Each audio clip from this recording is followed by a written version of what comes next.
Bonjour, aujourd'hui nous sommes à Melbourne, pas en Australie, en Floride. Il fait beau, nous sommes au mois de novembre, j'ai une pensée pour les Français qui sont sous la pluie. Et là nous sommes devant un site historique, nous sommes devant la première maison construite à Melbourne et cette maison a été construite par un Français, le capitaine Rufus Beaujean, c'est sa maison, et à côté il y a la première poste. Donc il faut s'imaginer qu'en 1889, ici, ça devait être que des marais avec des serpents et des moustiques. La Floride, c'est un état qui est très intéressant parce qu'il y a de l'eau partout. Il y a le golfe du Mexique, l'Atlantique, et tout ça est relié par ce qu'on appelle des intercostales. Et il y a de l'eau partout. Il y a énormément d'oiseaux, des échassiers, des pélicans, et il y a beaucoup de pêcheurs. Et à chaque fois qu'il y a un coup de filet, ils ramènent des crevettes, des crabes. Les eaux sont très poissonneuses. La Floride peut se résumer à trois choses. Beaucoup d'eau, de magnifiques plages et la jungle.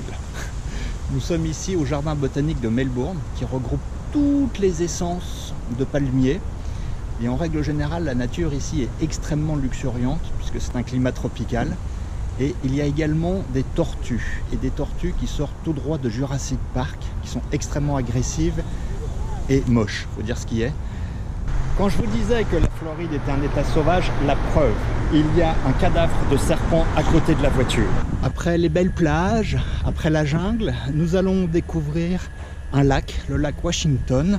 Saison 3 très sauvage, avec des alligators, des serpents, à bord d'un bateau très particulier. Ça ressemble à une barque avec un énorme ventilateur à l'arrière. Traverser les marais en hydroglisseur, ça ressemble à ça.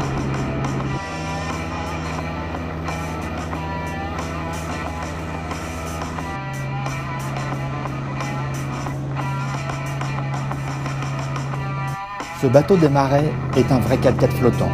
Rien ne l'arrête.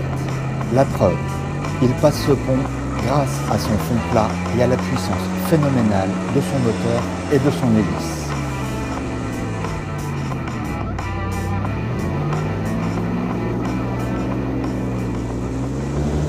Au milieu du lac Washington, j'ai eu cette désagréable sensation de perdre quelques maillons sur la chaîne alimentaire.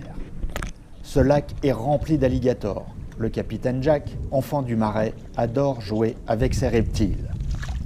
Je tiens à préciser que les armes à feu sont interdites à bord et qu'aucun animal n'a été blessé ou tué ce jour-là. Quittons les marais pour retrouver la douceur de la plage. Nous sommes au mois de novembre, et en Floride, au mois de novembre, quand la journée se termine, aussi incroyable que cela puisse paraître, on va à la plage et on met les pieds dans l'eau et la température est extrêmement agréable. Et la température de l'air et de l'eau.